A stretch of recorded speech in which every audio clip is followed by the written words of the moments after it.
I know online dating is the thing to do if you want to meet somebody, and every dating coach will tell you that.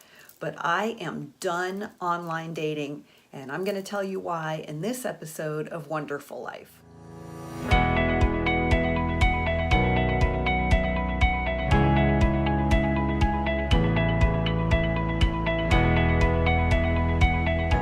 Hi, I'm Mary Dittman.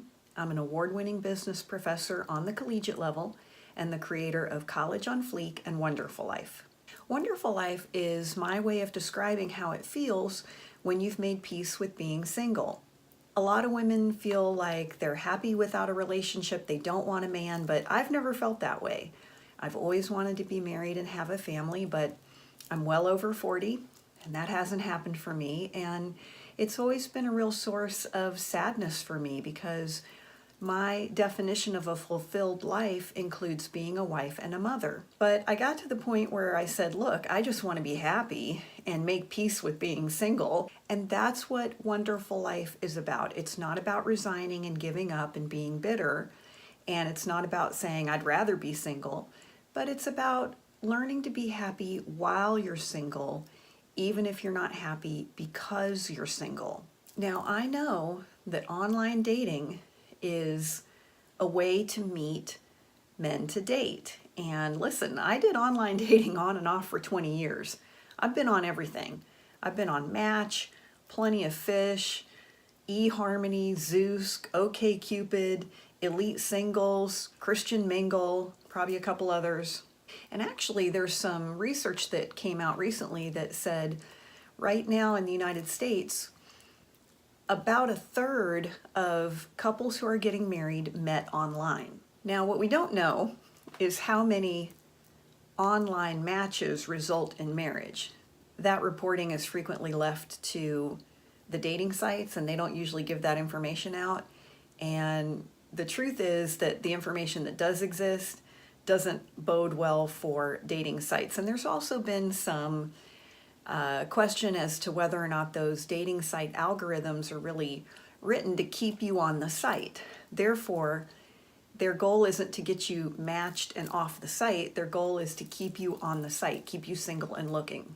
I don't know if that's really true, but it kind of makes sense. And every dating coach out there is going to tell you you need to be online to date. I get it.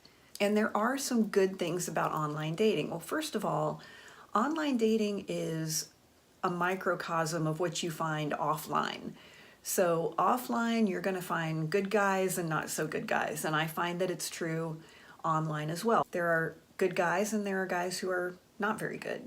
Online dating also gets you outside of your routine. I mean, if you normally go to work and the gym and home, you go to the grocery store every time on the same day of the week, you're in your routine, you don't necessarily have the opportunity to cross paths with new people. Online dating also gives you the opportunity to meet someone in a different location. So if you're open to dating someone who doesn't live in your town, then online dating can be a great way to meet people like in the next town or the next state or across the country or the other side of the globe. I mean, there's a lot of opportunity to meet people in other places. And overall, you can meet people that you would normally not have any way of meeting. Now, my online dating strategy, because I believed dating was a numbers game, and so my online strategy for a long time was, if a guy seemed even halfway decent and wanted to meet for a cup of coffee, I'd usually say yes,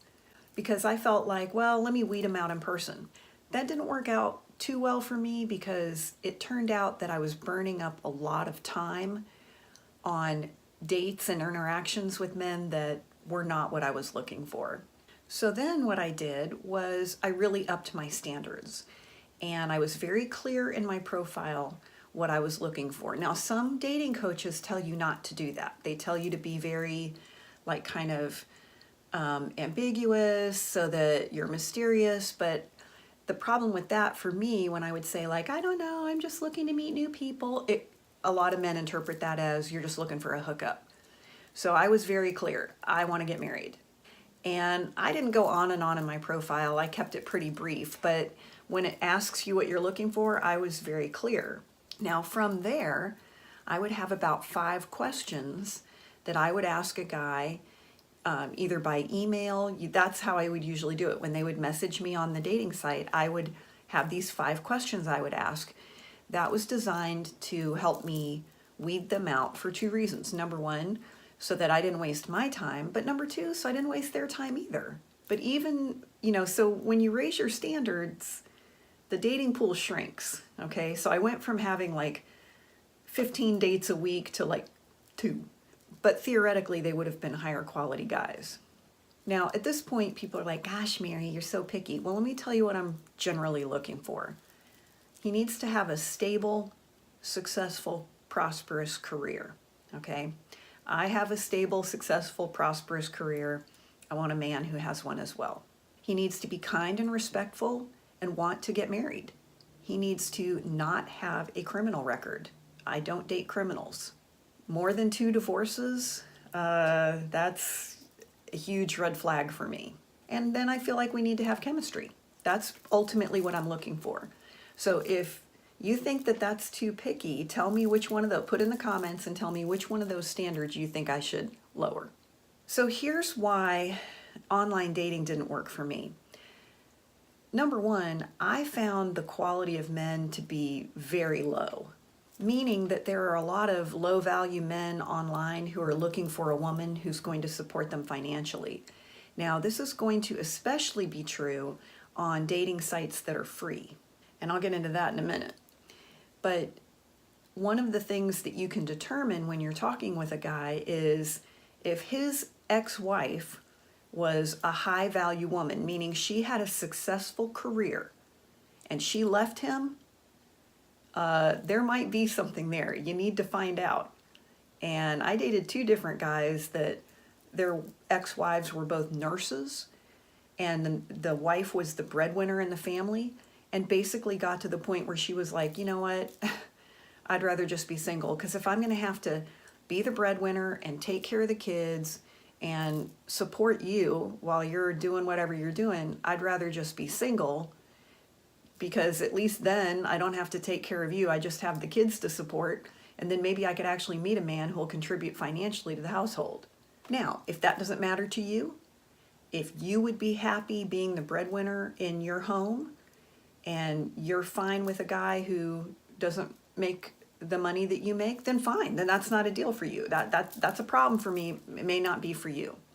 But the second issue I have with online dating, I just mentioned it, is that you have to be careful, because when you're on these free sites, men who are on free dating sites, it's usually because it's not so much that they are unwilling to pay for a membership on a paid dating site, it's usually that they're unable. So if a guy can't pay the whatever it is, $30, whatever a month for a premium online dating site, if you want to date a man who won't spend $30 a month to meet good women, that's fine. But that's, again, a huge red flag, because these guys are usually looking for something for nothing. Third, I'm gonna tell you straight up, my experience has been that there are a lot of predators and sociopaths and psychopaths online, plus married men online, because online dating is a target-rich environment, particularly if you're looking for women 35 and older. And if you're not sure, then go onto a dating site, any one of them, enter your information as though you're a man, and say that you are looking for a woman aged 35 to 55 and see what comes up. And read some of the profiles. Because girls, some of our sisters on these dating sites really come across as lonely and desperate. And to a predator, that is a major, major magnet. That is a ripe target. And just like I love scrolling through Amazon for some jewelry or some shoes, a lot of times these guys, they're just scrolling, like Tinder or Match or OkCupid, plenty of fish. They're just looking for women to have targets. And when I say predator, it could be as minor as they're just looking for a bunch of women to have fun with, and they have no intention of committing to anybody. They're just kind of going to play the field and have fun. Or sometimes they are predators, meaning they might be interested in a woman to get to her children. And I don't have children, but if you have children, you need to be very aware when you meet a man online and you're bringing him around your kids. You just need to be aware that there are guys out there who use women to get to their children. My experience has been that a lot of the men online, the reason they're online is because they're not able to meet a good woman offline. And there's usually a reason for that. In this demographic climate that you're in, there are way more single professional women over 40 than there are single professional men over 40, actually at any age. And that's even when you take out men and women who are gay, men and women who do not want a partner. You're still left with way more professional single women than you are professional single men. So for the guys, it's a buyer's market. I mean, they don't have to do anything. They've got women all over them most of the time. If he's a high value man, meaning he is successful and single and he has his S to G, listen, he's got women at work. He's got his friends trying to set him up. He's meeting women at the gym. He can go to the grocery store. It doesn't matter. He's got all kinds of women to choose from. He doesn't really need to go online. Now, some guys do. But I'm just telling you, high value men right now don't need to be online. And so you have to realize that a lot of times what you're dealing with online is a group of people who can't meet anybody otherwise. And truthfully, every time I've dated online, I've been pretty disappointed. Now, my last online dating experience, I was really excited. I met a great guy. He said he was a Christian and he went to church and he's a teacher. And, I was really excited. He seemed like he was really excited about me. We appeared to have many of the same values, and he seemed to have a lot of the qualities that I was looking for. Now, in all honesty, there were some red flags, and I ignored them. But as I went through time, the red flags became harder to ignore until I discovered his very disturbing and recent criminal history. And he has a pretty excessive criminal background. And when I say this guy's a psychopath, I don't mean how we say that like he's just kind of a jerk. I mean, clinically, he's a psychopath. And I broke up with him, I ended the relationship, and he proceeded to stalk and harass me for months. And now he's back at it again. So, for me, online dating, that's the quality of guy that you end up with. And here's the thing about a psychopath. They're really charming and smooth. So a lot of times you think, well, if I meet a bad guy online, I'm going to know it. No, you really won't. And the other thing is, online dating, it's so much work. Like to weed through all the messages, and then you got to look at the profiles and answer emails, and then try to weed through all these guys and vet them and try to figure out, do you feel comfortable meeting them in person? Mama ain't got time for that. I work full time. I already have a full-time job. And for me, I got to the point with online dating where it just wasn't fun. It felt like work. And I was so aggravated, like, oh my gosh, like I have to check my dating profile. Oh my gosh, I have to go through all these profiles and see if I should respond. And it just was so aggravating to me that I was resentful. And then when I would make contact with a guy, I would be kind of like, it felt like a job interview, like I'm just trying to qualify him. And first of all, that's not a good way to meet anybody because they're going to pick up on that.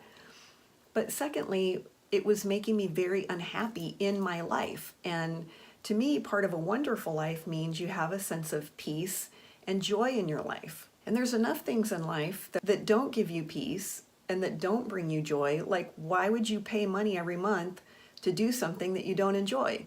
Unless it's going to the gym. And that's just for me. Now, maybe part of it is because I live in a small southern town, and in general, there just aren't very many high-value single men where I live.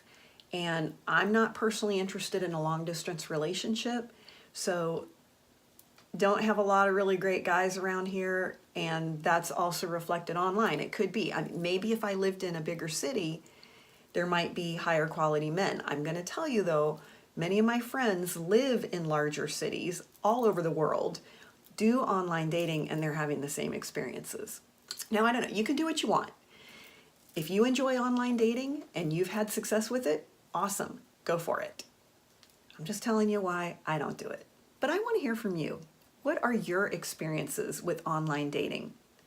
Tell us in the comments what your experience has been. One-Derful Life is a dialogue, not a monologue, and we want to hear from you. You can always find us at one-derfullife.com. We post a new blog every Friday. We have a lot of great merchandise and free resources at one-derfullife.com. If you're struggling to recover from heartbreak, you might want to check out the ABCs of Healing. It's totally free. You can go to bit.ly/ABCs of Healing and we'll send that right to you. And we'll see you next time right here on One-Derful Life.